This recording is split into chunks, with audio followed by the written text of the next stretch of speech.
नहमदुहु व नुसल्ली व नुसल्लिमु अला रसूलिहिल करीम। अम्मा बाद, फ़अऊज़ु बिल्लाहि मिनश शैतानिर रजीम। बिस्मिल्लाहिर रहमानिर रहीम। या अय्युहल्लज़ीना आमनुत्तक़ुल्लाह वक़ूलू क़ौलन सदीदन युस्लिह लकुम अअमालकुम व यग़फिर लकुम ज़ुनूबकुम वमन युतिइल्लाह व रसूलहु फ़क़द फ़ाज़ फ़ौज़न अज़ीमा। सदक़ल्लाहुल अज़ीम। मेरे प्यारे आका सल्लल्लाहु तआला अलैहि वसल्लम के प्यारे दीवानों, गुज़िश्ता इज्तिमा से एक मौजू शुरू किया गया है, कामयाबी के 5 उसूल। उसमें से पहले उसूल से मुताल्लिक कुछ बातें गुज़िश्ता इज्तिमा में आपने समाअत फरमाई और आज इंशाअल्लाहुल अज़ीम उसी उसूल से मुताल्लिक मजीद बातें आप समाअत फरमाएंगे।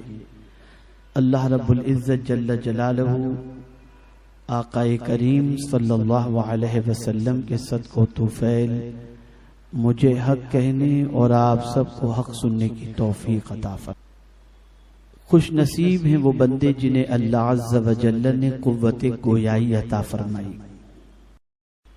ज़बान अल्लाह की बहुत बड़ी नेमत है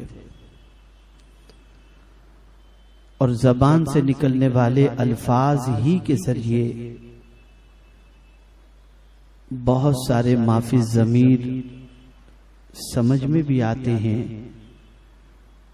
और इंसान की दानाई से मुताल्लिक और उसकी दानिशमंदी से मुताल्लिक उसके कलेमात और उसके जुमले ही के जरिए पता चलता है। यकीनन अल्लाह वाले और हमारे असलाफ कुरान मुक़द्दस को एक सवाब की किताब नहीं समझते थे, बल्कि कुरान मुक़द्दस को अमल की किताब समझते थे और उसका जो हुक्म वो पढ़ते या सुनते थे उस पर अमल करने की कोशिश करते थे। तो कुरान मुक़द्दस में ज़बान से जो कलेमात निकलते हैं, हम जो बातचीत करते हैं, हमारा जो अंदाज़े गुफ्तगू है, उसके हवाले से कुरान मुक़द्दस में अल्लाह अज़्ज़ व जल्ल ने निशानदही भी फरमाई और साथ ही साथ रब्बे क़दीर जल्ल जलालहू ने बात करने का तरीका और सलीका भी हमें कुरान की रोशनी में बताया।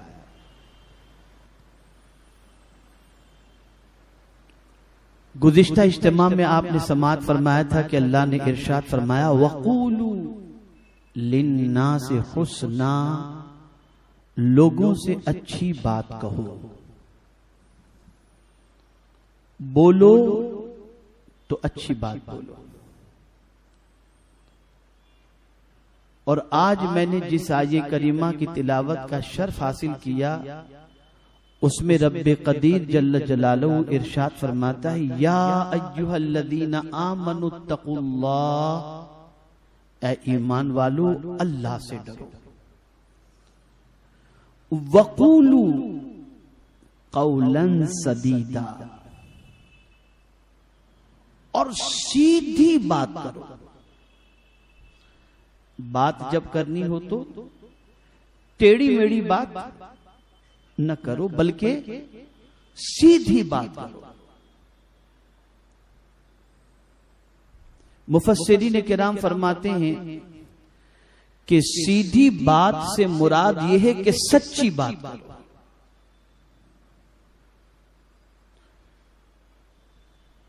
तुम अपनी ज़बान को सीधी कर लो, अल्लाह तुम्हारे दिल को सीधा कर देगा। ज़बान सीधी कर लो।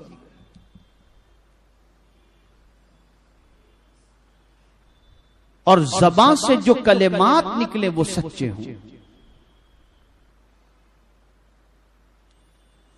मेरे प्यारे आका सल्लल्लाहु ताला अलैहि वसल्लम के प्यारे दीवानों, ये आये करीमा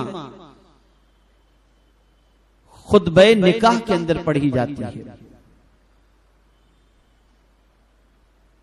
शायद ही दुनिया में कोई खतीब, कोई निकाह पढ़ाने वाला ऐसा हो, कोई काजी ऐसा हो जो निकाह पढ़ाते वक्त ये खुतबे में आयत न पढ़े। हर कोई ये आयत पढ़ता है, या अय्युहल्लज़ीना आमनु तक़ुल्लाह वक़ूलू क़ौलन सदीदा, ऐ ईमान वालो अल्लाह से डरो और सीधी बात करो। इसलिए कि जितने भी प्रॉब्लम्स क्रिएट होते हैं, जितनी भी दूरियां बढ़ती हैं, जितने भी इख्तिलाफात जन्म लेते हैं, जितनी भी बदगुमानियां पैदा होती हैं, बल्कि जितने भी झगड़े फसाद होते हैं, उन सारी चीजों में जबान का कलीदी रोल होता है।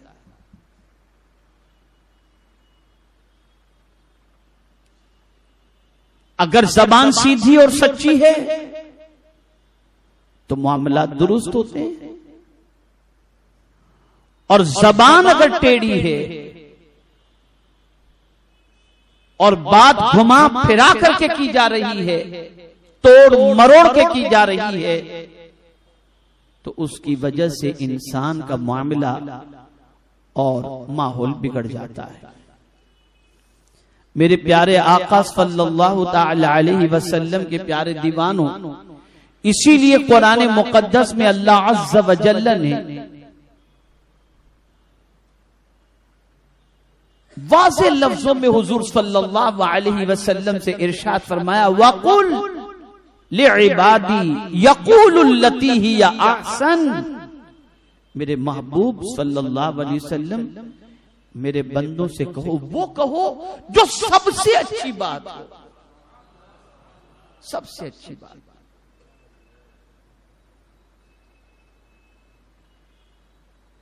अब जो पहले मैंने आयत करीमा तिलावत की, उसमें सिर्फ यही नहीं कि अच्छी बात कहने का हुक्म दिया गया, बल्कि परवरदिगार जल्ल जलालहू ने उसके नताइज बता दिए। अगर कोई ये सोचे, बल्कि आज तो सोच बदल चुकी है, मौलाना गालियों के बगैर तो चलता नहीं है, लोग सुधरते नहीं है। मौलाना सच बोल करके तो आधी रोटी भी नहीं मिल सकती। और फिर उलमा और मशाइख के पास पहुंचते हैं, हजरत काम बिगड़ रहा है, जरा कोई ताबीज दे दीजिए, कोई वजीफा बता दीजिए। सबके वजीफे और ताबीज सर और आंखों पर, लेकिन आज मैं आपको कुरान का वजीफा बता रहा हूं, जरा इस पर अमल करके देखो। कुरान कहता है कि सीधी बात करो। क्या होगा इससे, क्या होगा? तो मेरा रब फरमाता है, युस्लिह लकुम अअमालकुम, अल्लाह तुम्हारे अमाल को संवार देगा, तुम्हारे काम को बना देगा। इधर तुम सच बोले, इधर मौला ने तुम्हारे काम को बना दिया। तो काम बनते इसलिए नहीं है कि जबान टेढ़ी हो गई। जबान को सीधी कर लो, जबान को सुथरी कर लो, जबान को सच्ची कर लो। और हद तो यह है कि अल्लाह अज़्ज़ व जल्ल ने आगे फरमाया, वयग़फ़िर लकुम ज़ुनूबकुम। अगर तुमने सीधी और सच्ची बात कह दी तो सिर्फ यही नहीं कि तुम्हारे काम संवार दिए जाएंगे, बल्कि अल्लाह तुम्हारे गुनाहों को भी माफ फरमा देगा। और फिर वही कामयाबी की बात आ गई, वमन युतिइल्लाह व रसूलहू फ़क़द फ़ाज़ फ़ौज़न अज़ीमा। जिसने अल्लाह और उसके रसूल की इताअत की या जो करे, अल्लाह उसे बड़ी कामयाबी अता फरमाएगा। अब यहां बात करने के हवाले से चंद और चीजें आपके गोश गुजार करूं। कौन सी बात अच्छी है, कहा जाए तो क्या कहा जाए, बोला जाए तो क्या बोला जाए, सबसे अच्छी बात अल्लाह के नजदीक कौन सी है? और यहीं से आपकी समझ में यह बात आ जाएगी कि अल्लाह वालों के सारे काम बनते क्यों थे। क्या हाल था अल्लाह वालों का? ज़बान से जो कह देते थे मौला वो कर दिया करता था। वो अगर पत्थर को कह दे कि ये सोना है तो वो सोना बन जाया करता था। ये क्यों होता था? क्या वजह थी? क्या सिर्फ इसलिए कि वो गले में माला पहन लेते थे, या मिसवाक लटका लेते थे, या हाथों में तस्बीह लेकर के घूमते थे, या सर पे दस्तार सजा लेते थे, इस वजह से काम हो जाता था? या चिल्ला कर लेते थे इस वजह से?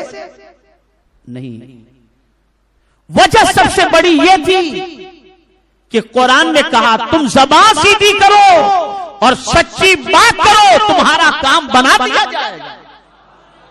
इसलिए किसी वली की ज़बान से कभी झूठ नहीं सुनोगे, किसी वली की ज़बान से कभी गीबत नहीं सुनोगे। इमाम आजम अबू हनीफा रहमतुल्लाह ताला अलैह फरमाते हैं कि मुझे उम्मीद है कि मेरा मौला मुझे बख्श देगा। लोगों ने कहा हुजूर इस वजह से कि आपने फिक़ह की तदवीन फरमाई, आपने मसाइल में इस्तिंबात किया, आपने लोगों के सामने बहुत ज्यादा मसाइल पेश किए, फिक़ह के फन को उजागर किया, या इबादत और रियासत आपने की, कुर्बान जाइए उनके जवाब पर। इरशाद फरमाते नहीं नहीं, मैं इन कामों की वजह से ये उम्मीद नहीं रखता कि मेरा मौला मुझे बख्श देगा। अगर उम्मीद रखता हूं तो एक काम की वजह से कि मुझे उम्मीद है मेरा मौला मुझे बख्श देगा, और काम वो है कि मैंने जिंदगी में कभी किसी की गीबत नहीं की है। इसकी वजह से मुझे उम्मीद है कि मेरा मौला मुझे बख्श देगा। अंदाजा लगाइए, वो इमाम आजम जो 40 साल तक इशा के वुजू से फज्र की नमाज अदा फरमाए,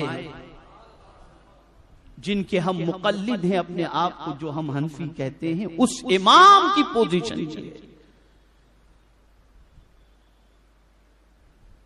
ज़बान और उससे निकलने वाले कलिमात ये बहुत अहम हुआ करते हैं।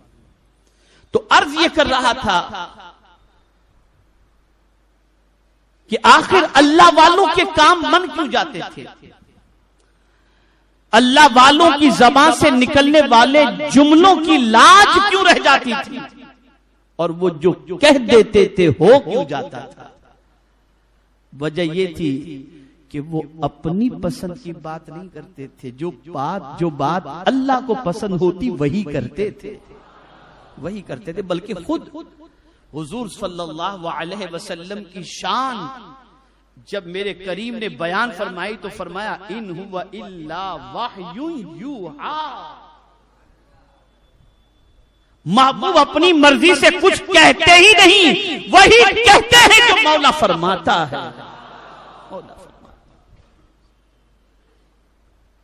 बल्कि हम तो पटर पटर पटर बोलते रहते हैं ना। अल्लाह वाले बहुत एहतियात करते थे, बहुत एहतियात, इतनी एहतियात बोलने में करते थे जिसकी कोई इंतहा नहीं।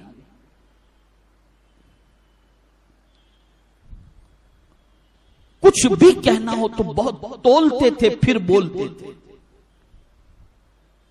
ये आज जो हमारी जबान बेलगाम हो गई, हम गिर गए, तबाह हो गए हम।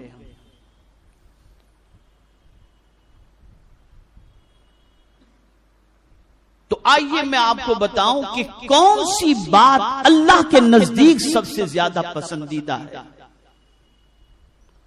और फिर हम देखें कि क्या हमारी ज़बान से वो अल्लाह की पसंदीदा बात निकल रही है। कुरान कहता है वमन अहसनु कौलम मिम्मन दआ इलल्लाह उससे अच्छी बात किसकी हो सकती है जो अल्लाह की तरफ बुलाए।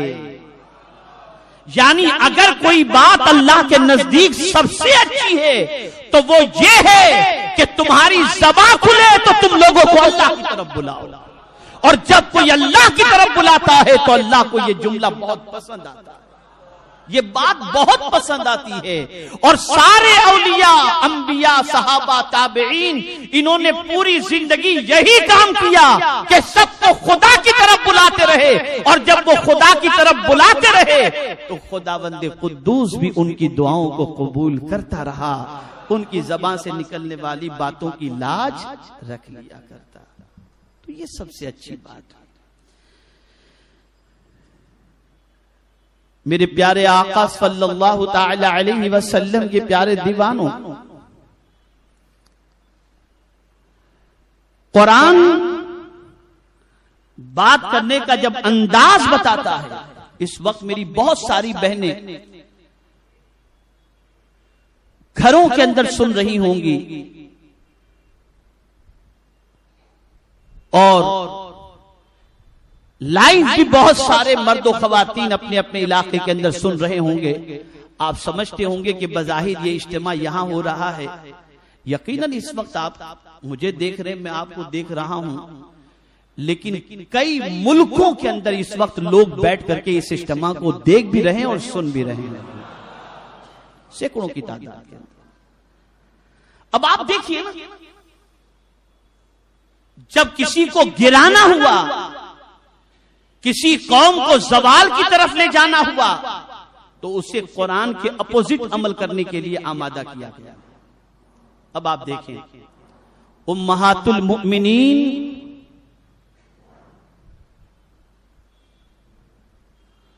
रसूल गिरामी वक़ार सल्लल्लाहु अलैहि वसल्लम की अज़वाज, हम मोमिनों की मां हैं। उम्मुल मुमिनीन हजरत आयशा सिद्दीक़ा रज़ियल्लाहु ताला अन्हा मुफ्तिया थी, फ़क़ीहा थी, आबिदा ज़ाहिदा थी।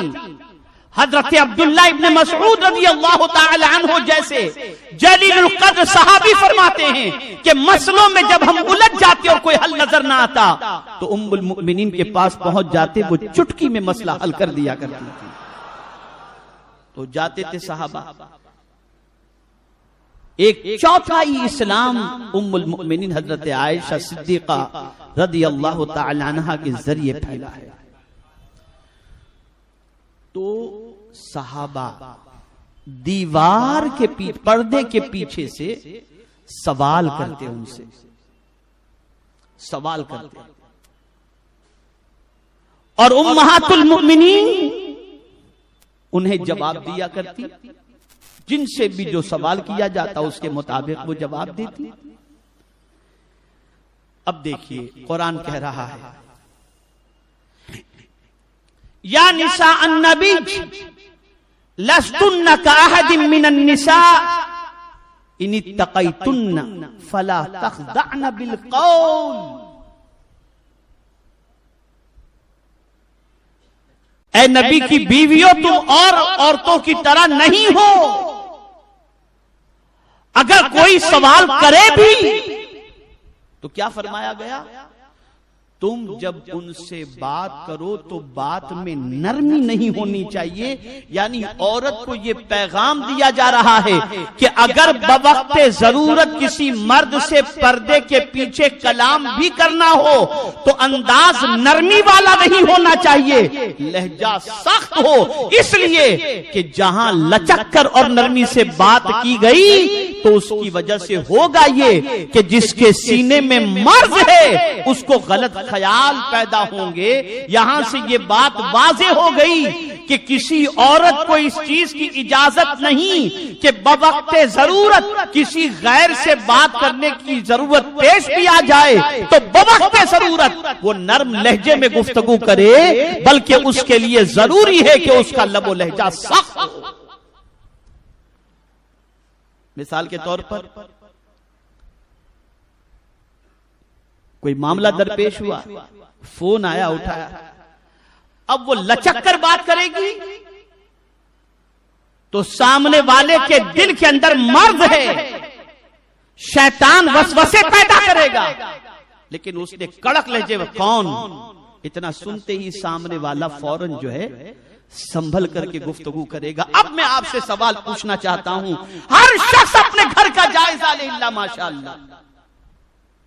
जो आज की बच्चियां फोन इस्तेमाल करती हैं, कौन सी बच्ची ऐसी है इल्ला माशाअल्लाह कि जो बवक्त जरूरत अगर बात करनी पड़े तो उसके लबो लहजे में लचक नहीं, नरमी दूर तक नहीं मिलेगी, दूर तक नहीं मिलेगी। लेकिन कुरान बवक्त जरूरत अगर मर्द से बात भी करनी पड़े तो उसमें लहजा बता रहा है। आज मुआशरे की औरतों ने इस लहजे को तर्क कर दिया, तर्क कर दिया।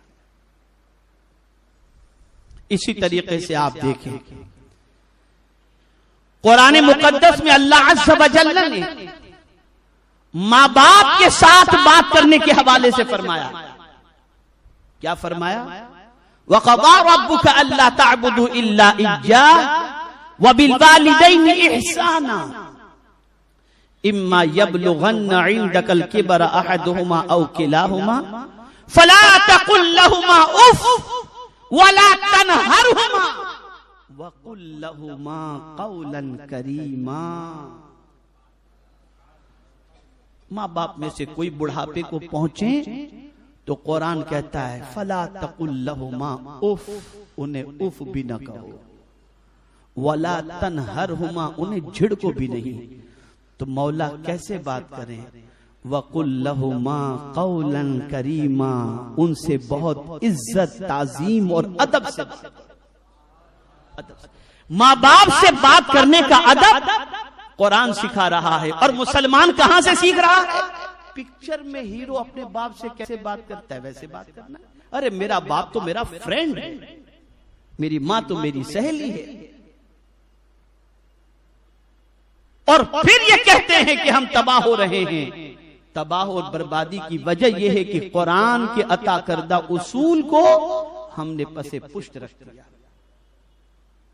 पसे पुष्ट रख दिया।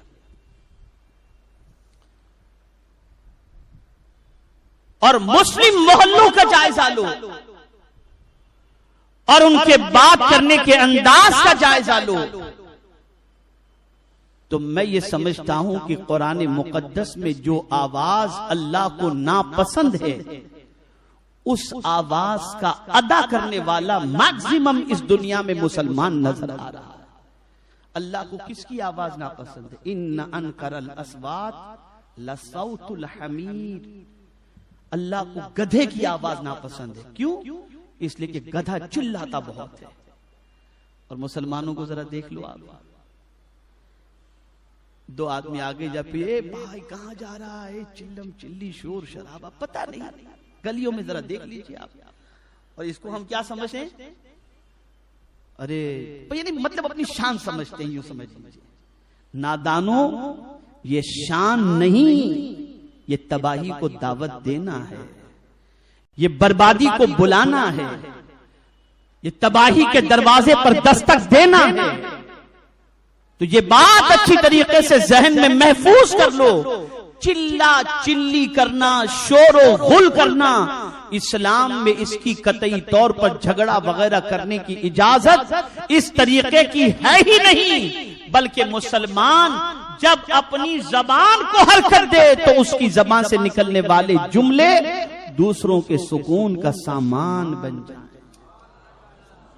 गालिबन मैंने ये हदीस गुज़िश्ता जुमा इज्तिमा में पेश की थी या नहीं याद नहीं, फिर भी मैं आपके सामने इस वक्त पेश करता हूं। कंजुल उम्माल शरीफ में हदीस है, किसी औरत का बच्चा गुम जाए या किसी औरत का बच्चा मर जाए, उस औरत के दिल पर क्या बीतेगी?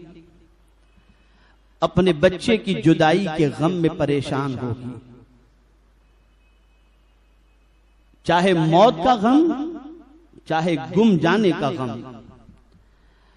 अब वो बच्चे के गम के अंदर निढाल होगी।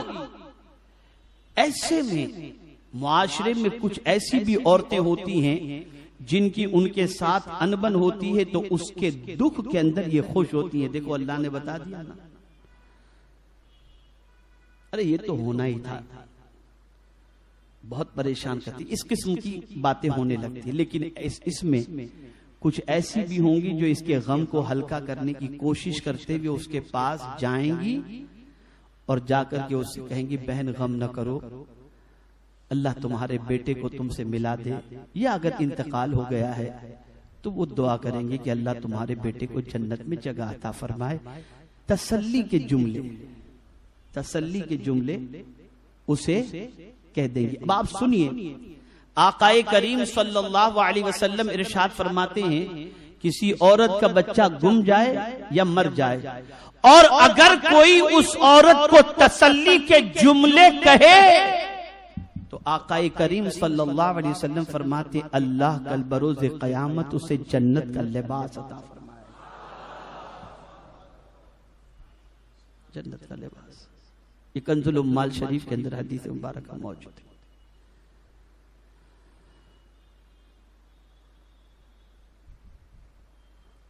और एक बात अर्ज करूं, इंग्लैंड की सरजमीन पर चंद तलबा एग्जाम के अंदर बैठे और वो सर्जरी का इम्तिहान था। प्रोफेसर ने स्टूडेंट से सवाल पूछा कि जरा ये बताओ, अगर किसी को फौरन सदमा पहुंचे, अचानक कोई ऐसी खबर वो सुने जिसकी वजह से, यानी अचानक खबर सुनने की वजह से वो सदमे में आ जाए, तो उस सदमे से, जैसे कहते हैं ना शॉकिंग न्यूज, कोई ऐसी खबर सुने जो उसको शॉक कर दे, तो ये खबर सुनने के बाद जो आदमी की हालत बनती है, उस हालत से उसको निकालने के लिए क्या इलाज है। तुम्हारे पास कोई ऐसा मरीज आ गया जिसको अचानक कोई सदमा हो गया और सदमे से वो निढाले। मिसाल के तौर पर दो साथी सफर कर रहे थे, अचानक मंजिल पर पहुंचे और किसी की तरफ से इत्तला आ गई कि तुम्हारे फलां का इंतकाल हो गया, तो सदमे में आ गया। अब वो सदमा उसको परेशान कर देगा। ऐसे ही किसी को ट्यूमर है और हॉस्पिटल पहुंचा, चेकअप कराया, रिजल्ट आ गया कि कैंसर है, तो सदमा पहुंचेगा। तो डॉक्टर ने सवाल किया, प्रोफेसर ने सवाल किया कि अचानक सदमा पहुंचे, शॉकिंग न्यूज उसके कानों तक पहुंचे, तो उस वक्त जो बंदे की हालत होती है, उस हालत से निकलने का इलाज क्या है। सारे स्टूडेंट्स ने अपने अपने एतबार से बातें बताई। उस प्रोफेसर ने सबको फेल कर दिया। एक स्टूडेंट खड़े होकर के कहता है, सर आप ही बता दें कि इसका इलाज क्या है। तो उस वक्त प्रोफेसर ने कहा, ऐसे शख्स के लिए सबसे बेहतरीन इलाज यह है कि उसको अच्छी बात कहकर तसल्ली दी जाए। और जब मैं हुजूर सल्लल्लाहु अलैहि वसल्लम की सीरत तैयबा का मुताला करता हूं तो अक्ल दंग रह जाती है कि आकाए करीम सल्लल्लाहु अलैहि वसल्लम ने कैसे कैसे मौके पर तसल्ली के जुमले कहे कि ऐसे औकात भी आए जिसमें कोई हालत संवरने की नजर या बचने की नजर नहीं आती थी, लेकिन हुजूर सल्लल्लाहु अलैहि वसल्लम की जबान से निकलने वाले कलेमात की बुनियाद पर हौसला मिला। मिसाल के तौर पर आकाए करीम सल्लल्लाहु अलैहि वसल्लम हिजरत फरमा रहे थे, गारे सौर में पहुंच गए। सिद्दीक अकबर रदी अल्लाह तआला अन्हु और मेरे आका सल्लल्लाहु अलैहि वसल्लम दोनों गार के अंदर हैं। अचानक दुश्मन गार के दहाने तक पहुंच चुका। दुश्मन का पैर सिद्दीक अकबर को नजर आ गया। डर गए सिद्दीक अकबर, घबरा गए सिद्दीक अकबर रदी अल्लाह तआला अन्हु। आप सोचें कि कहीं कोई आदमी छुपा और दुश्मन तलाश कर रहा और दुश्मन का पैर नजर आ जाए, क्या हालत होगी। घबरा गए सिद्दीक अकबर रदी अल्लाह तआला। आकाए करीम सल्लल्लाहु अलैहि वसल्लम से अर्ज करते हैं, या रसूल अल्लाह सल्लल्लाहु अलैहि वसल्लम, अब भी इसकी नजर पड़ेगी तो पकड़ लेगा सरकार। क्या होगा? परेशान थे, दुश्मन दहाने पर पहुंच चुका है। कुर्बान जाइए, मेरे आका सल्लल्लाहु अलैहि वसल्लम ने फरमाया, अबू बकर गम न करो, ला तहज़न इन्नल्लाह मअना। अबू बकर गम न करो, अल्लाह हमारे साथ है, अल्लाह हमारे साथ है। ये जुमला हुजूर ने जब फरमाया तो सिद्दीक़ अकबर रज़ी अल्लाह तआला अन्हु को तसल्ली मिली कि हम गार में भले दोनों हैं, लेकिन तीसरा हमारा खुदा हमारे साथ है। सरकार किसी बीमार की इयादत के लिए जाते, बीमार अपनी बीमारी की वजह से परेशान है, सरकार सल्लल्लाहु अलैहि वसल्लम पेशानी पर हाथ रख करके पढ़ते, ला बास तहूरुन इंशाअल्लाह ताला। अल्लाहु अकबर। ये बीमारी क्या है? ये और कोई चीज नहीं, तुम्हारे गुनाहों को पाक करने वाली है। ये बीमारी तुम्हें गुनाहों से पाक कर दे। ये तसल्ली आमेज़। या अल्लाह, मैं जब मुआशरे को देखता हूँ, खुदा की कसम बड़ा दिल दुखता है कि अब तो तसल्ली के जुमले सुनने को नहीं मिलते, अब तो लफ्जों के तीर चलते हैं, सीना छलनी होता है। आप जरा सोचो, अरे आकाए करीम सल्लल्लाहु ताला अलैहि वसल्लम पर नाजिल होने वाला कुरान फकीरों से भी बात करने का सलीका सिखाता है, मांगने वालों से। आ गया कोई साइल तुम्हारे दरवाजे पर, उस साइल को तुमने दिया, और दिया भी, और देते वक्त कह भी दिया, यार क्या तू पीछे पड़ा है, जब देखो तब आ जाता है, ले। ये जुमला निकल गया। और ऐसा होता है या नहीं होता? बताएं आप, जवाब दे मुझे। होता है ना? अब कुरान कहता है, क़ौलुम मारूफ़ुन खैरुम मिन सदक़तिन यतबउहा अज़ा।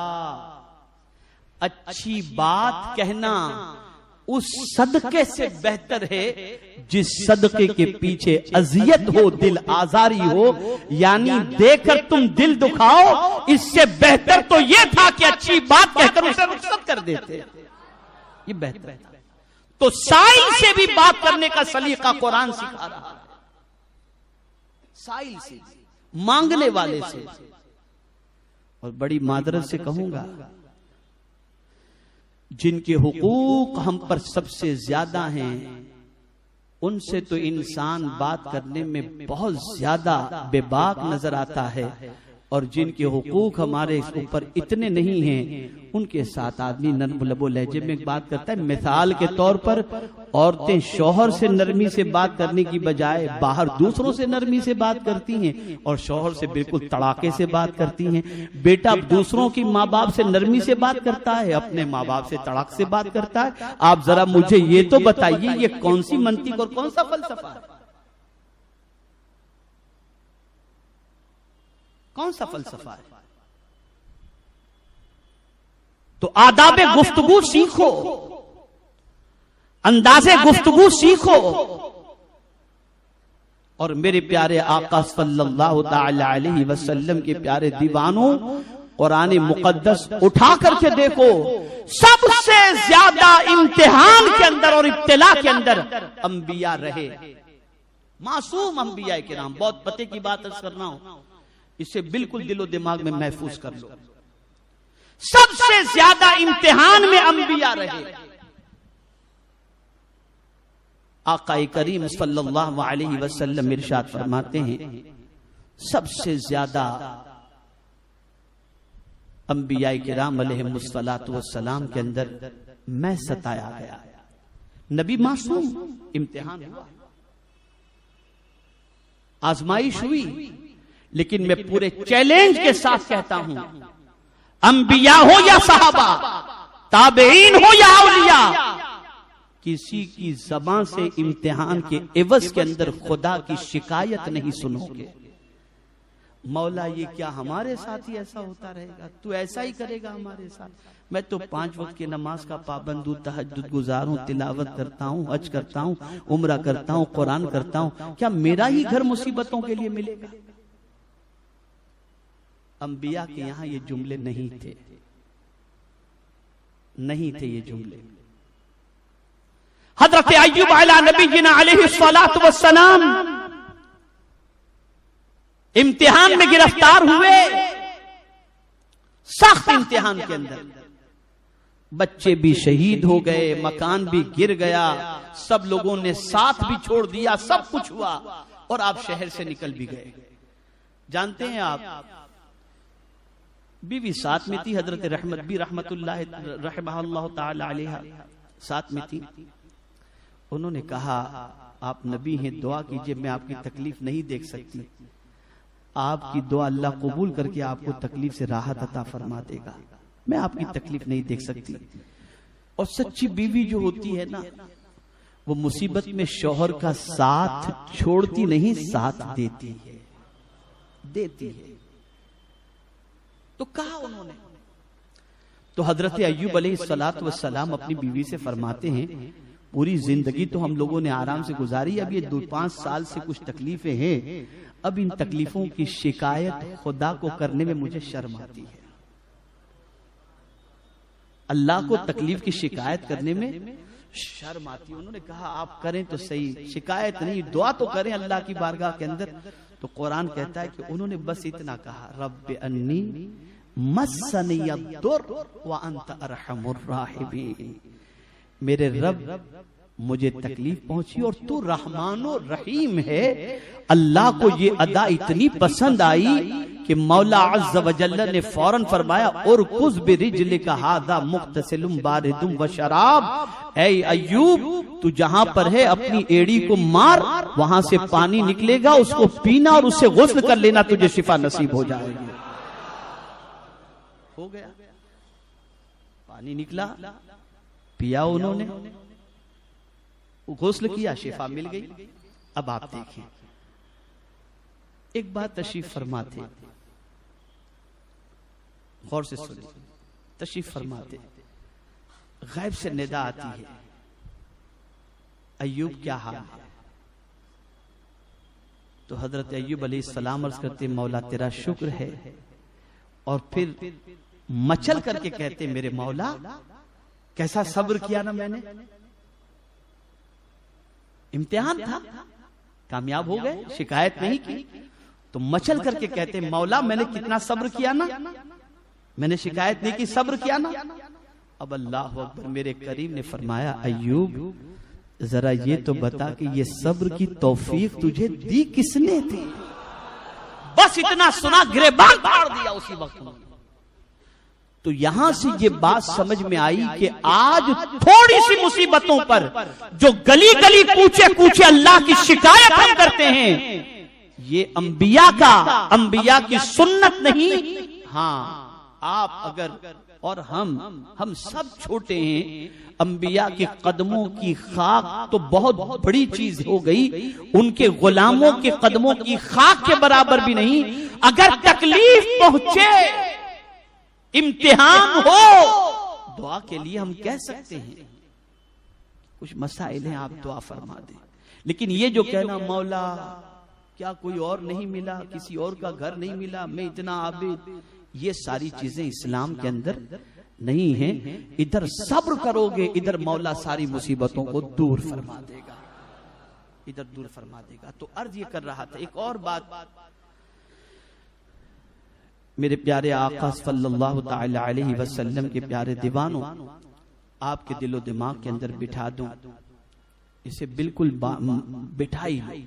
बच्चे होते हैं ना घर के अंदर, शरारत करते हैं, तंग करते हैं, परेशान करते हैं, कभी खिलाफ मिजाज जो है वो हरकत कर बैठते हैं, तो मां फौरन बद्दुआ देती है, बाप बद्दुआ दे देता है। हुजूर सल्लल्लाहु अलैहि वसल्लम ने इससे मना फरमाया है, इरशाद फरमाया कि जिस वक्त तुमने ये बात कही, अगर वो वक्त कबूलियत का है और तुम्हारा बच्चा किसी मुसीबत में गिरफ्तार हुआ, तो तुम्हारा चैन रुखसत हो जाएगा। अब यहां भी अल्लाह वालों का अंदाज बता दूं, तलबा भी माशाअल्लाह इदारे के और उलमा भी बैठे हैं, अंदाज देखिए, हुजूर हाफिज मिल्लत रहमतुल्लाह ताला अलैह का अंदाज, तलबा सबक याद करके नहीं आते, गलतियां करते, शरारत करते, तो जाहिर सी बात है कि गुस्सा तो आना है। तो गुस्से में क्या कहते हैं? भाग जन्नती कहीं के। क्या फरमाते? भाग जन्नती कहीं के। यानी आप गुस्से का इजहार भी कर देते, लेकिन उसमें भी दुआ ही दुआ हुआ करती थी। ये है अल्लाह, ये कैफियत है। तो आपको अगर बच्चे पर गुस्सा आ भी रहा है तो फिर उसके लिए कलेमात ऐसे निकालें जो बद्दुआ के न हो, अच्छे कलेमात उसके लिए निकल जाएं कि उसकी दुनिया भी सुधर जाए और आपके गुस्से का इजहार भी हो जाए। ये तरीका है। अब आखिरी बात यह है कि सबसे ज्यादा आकाए करीम सल्लल्लाहु अलैहि वसल्लम का अदब जरूरी है। इसीलिए कुरान मुकद्दस में, बल्कि आप अगर मदीने मुनव्वरा जाएं, अल्लाह सबको हाज़री नसीब फरमाए, तो सुनहरी जालियों के ऊपर 3 आयतें जो लिखी हैं, उन 3 आयतों का ताल्लुक भी हुजूर के सामने बात करने से मुताल्लिक है। ला तरफउ अस्वातकुम फौका सौतिन नबी, ऐ ईमान वालों, नबी की आवाज पर अपनी आवाज बुलंद न करो, मना किया गया। अपनी आवाज को नबी की आवाज के सामने पस्त रखो। और जिसने अपनी आवाज को पस्त रखी, अल्लाह ने उसके दिल को तकवा के लिए चुन लिया। पता चला कि नबी की आवाज पर आवाज को बुलंद न करना, ये अदब भी हमें कुरान ने सिखाया। तो आवाज पर आवाज को बुलंद न करने की तालीम जब कुरान ने हमें दे दी, तो जो नबी को अपनी ज़बान से अजियत पहुंचाएं माअज़ल्लाह अपने जैसा कहकर, तो उनका अंजाम कितना सख्त होगा, कितना सख्त होगा। यहां एक और बात भी अर्ज कर दूं कि आकाए करीम रऊफ़ुर रहीम अलैहि तहियतु व तस्लीम जब गुफ्तगू फरमाते, तो सरकार सल्लल्लाहु अलैहि वसल्लम की गुफ्तगू आम फहम हुआ करती, हर आदमी उसे समझ ले सकता था। हुजूर सल्लल्लाहु अलैहि वसल्लम जब गुफ्तगू फरमाते, तो आप हुजूर सल्लल्लाहु अलैहि वसल्लम के अल्फाज को काउंट कर सकते, गिन सकते। इस तरीके से सरकार सल्लल्लाहु अलैहि वसल्लम गुफ्तगू फरमाया करते। आकाए करीम सल्लल्लाहु अलैहि वसल्लम जब गुफ्तगू फरमाते, तो लबो लहजा नर्म हुआ करता था, नर्म। आकाए करीम सल्लल्लाहु ताला अलैहि वसल्लम गुफ्तगू फरमाते, आहिस्ता से गुफ्तगू फरमाते।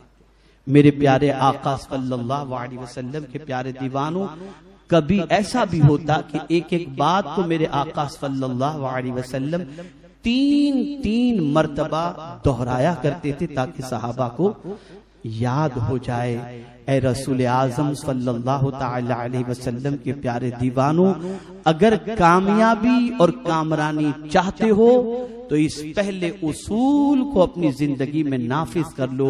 और ये पहला उसूल ये है, बोलो तो सच बोलो और बोलो तो अच्छी बात बोलो।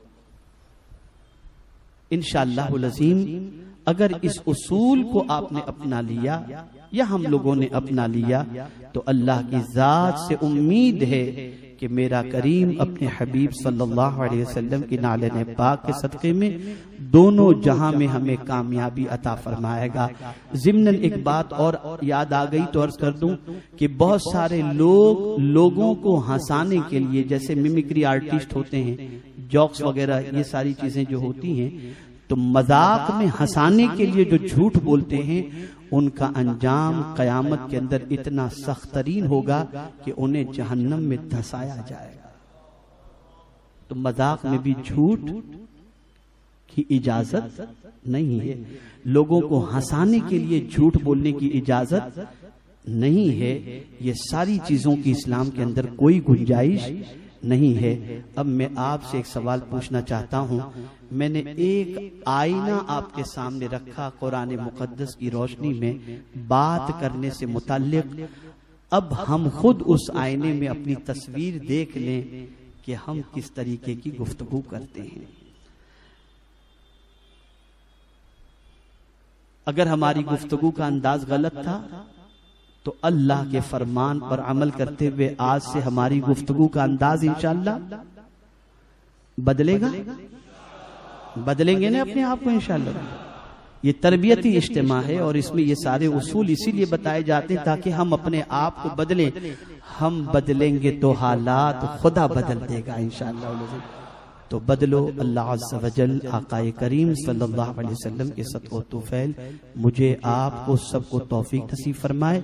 आइंदा इज्तिमा इंशाअल्लाह अज़ीम दूसरे उसूल पर कामयाबी के इंशाअल्लाह गुफ्तगू होगी। आप दोस्त अहबाब मुताल्लिक़ीन के साथ कसीर तादाद में तशरीफ लाने की ज़हमत फरमाएं। अस्सलामु अलैकुम व रहमतुल्लाहि व बरकातुहू। रिसालत के परवानों हर सनीचर को बाद नमाज इशा सुन्नी दावत इस्लामी के आलमी मरकज इस्माइल हबीब मस्जिद में सुन्नी इज्तिमा होता है, तो आप हजरात पाबंदी के साथ इसमें शिरकत फरमाएं। सुन्नी दावत इस्लामी की वेबसाइट sunnidawatislamי.net पर विजिट करें और बहुत सारी दीनी मालूमात हासिल करें।